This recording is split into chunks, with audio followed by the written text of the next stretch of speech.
रास्ते में एक सरबंग ऋषि हैं।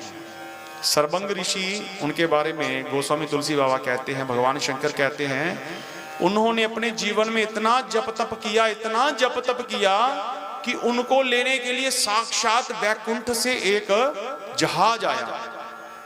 इतना जप तप किया कि साक्षात उनको लेने वैकुंठ से जहाज आया और मुनिवर उस जहाज में आरूढ़ होने लगे। अच्छा, हम आपको पूछें, आपने अपने जीवन में कितनी भागवत कथाएं सुनी हैं? जिन्होंने 10 बार सुनी हो हाथ खड़ा करिए। भागवत जी जय हो। 5 बार, 2 बार वाले तो सभी होंगे। भागवत जी का जब विश्राम हुआ तो महाराज परीक्षित जी को लेने के लिए भगवान के पार्षद आए। ये आप लोगों ने सुना, हमने भी संतों के मुख से सुना, यद्यपि हमारा भागवत में अध्ययन नहीं है लेकिन हमने भी सुना है। तो क्या सब लोग वैकुंठ जाने के लिए तैयार हो जाते हैं? बताइए।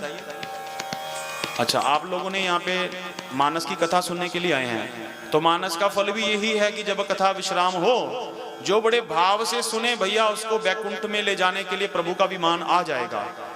अभी हम लोग कथा सुन रहे हैं, अभी हम लोगों के 2 दिन शेष है, कल और परसों का, और हम आपको कहेंगे कि पूर्णाहुति के दिन एक बहुत बड़ा विमान यहाँ पे आएगा और जो जो जाना चाहे उसमें बैठ जाएगा और प्रभु उसको सशरीर ले जाएंगे। तो बताइए, आप में से कौन कौन जाना चाहेंगे? अरे भैया झूठ है ये, कोई नहीं जाना जाएगा। अभी आप कहेंगे भैया आप आज बात कर रहे हैं, अगर पहले दिन कहते तो हम लोग कथा में ना आते। तो भगवान के पार्षद यहाँ पे खड़े हो जाएंगे गेट पे, जिन ने 9 दिन कथा सुनी है उनको घर नहीं जाने देंगे। चलो चलो बैठो विमान पे, आपको जबरदस्ती वैकुंठ ले जाएंगे। तो कोई जाना नहीं जाएगा। एक घटना बताऊं, एक बार ये ज्येष्ठ आषाढ़ का समय था, जून जुलाई का महीना,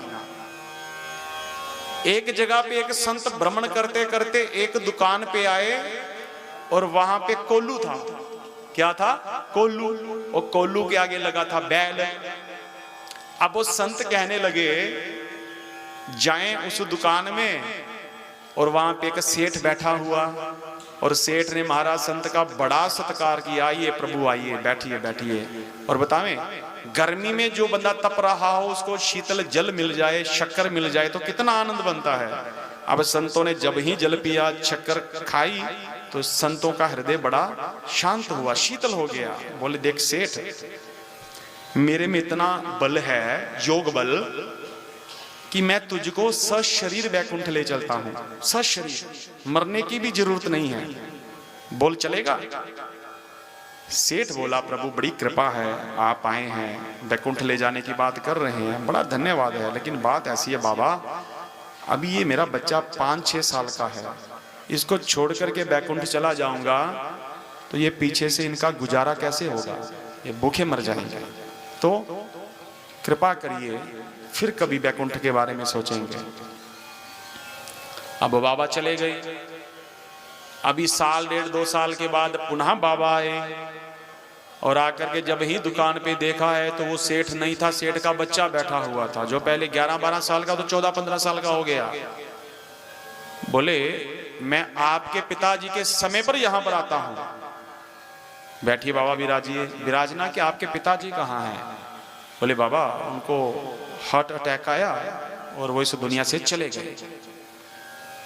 अभी संतों ने अंतर्दृष्टि से देखा, अभी वो सेठ कहाँ है? तो भैया सेठ उसी बैल में कोल्लू बना हुआ, कोल्लू में बैल बना हुआ, बैल में कोल्लू नहीं, कोल्लू में बैल बना हुआ। अरे इसकी ये गति।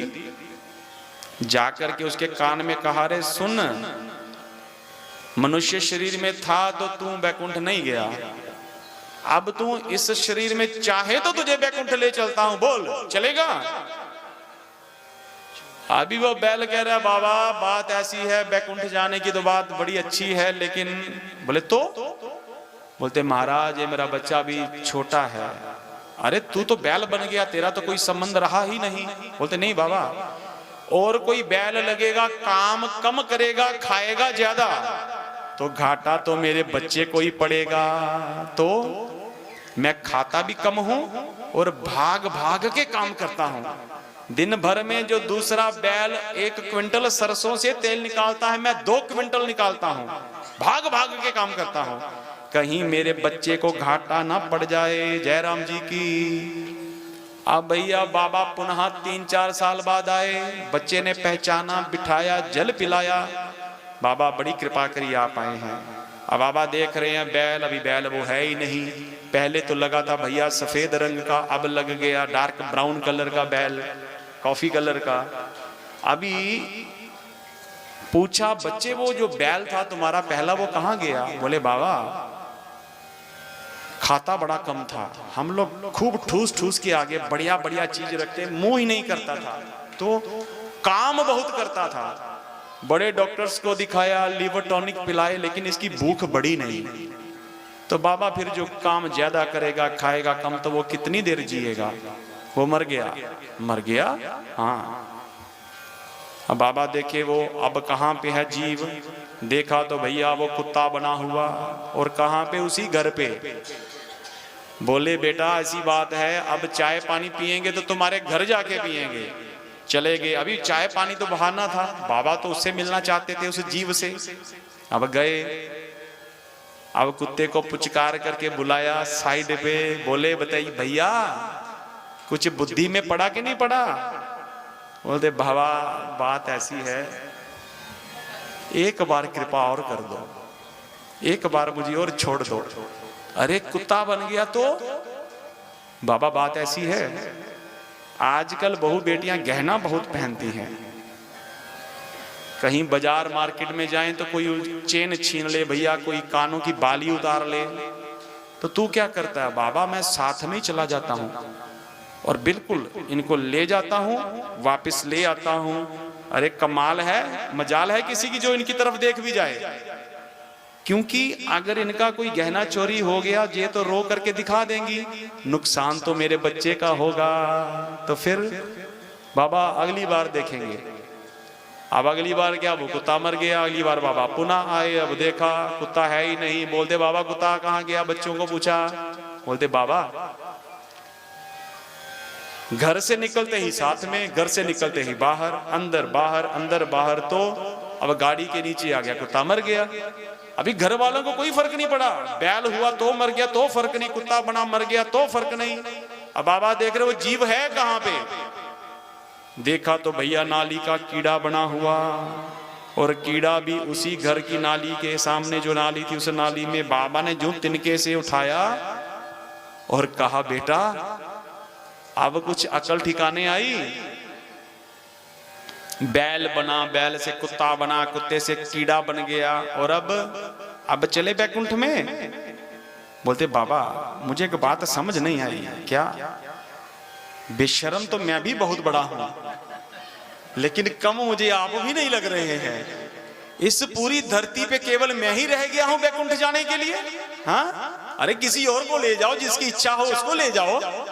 अरे बोल रहा है कि तू यहाँ पे कर क्या रहा है? अभी तो कीड़ा बन गया है, कीड़ा बन के क्या कर रहा है? बोलते बाबा क्या कर रहा हूँ? सामने छोटे छोटे पोतियां पोते खेलते हैं, उनको देखता हूँ, आनंद आ जाता है, फिर नाली में चला जाता हूँ, फिर बाहर आता हूँ, फिर नीचे चला जाता हूँ। इसलिए बाबा बैकुंठ किसी और को ले जाओ, मुझे दोबारा बैकुंठ जाने के लिए मत कहिए। बंधु जी हंसने का विषय है, हंसना भी चाहिए, विनोद है, लेकिन इसके पीछे शिक्षा क्या है? ये जीव बातों बातों में परम पद पाना चाहता है, लेकिन ये जब संसार छोड़ने की बात आती है तो कोई भी संसार को छोड़ना नहीं चाहता है। जो जिस स्थिति में है उस स्थिति में आनंदित है।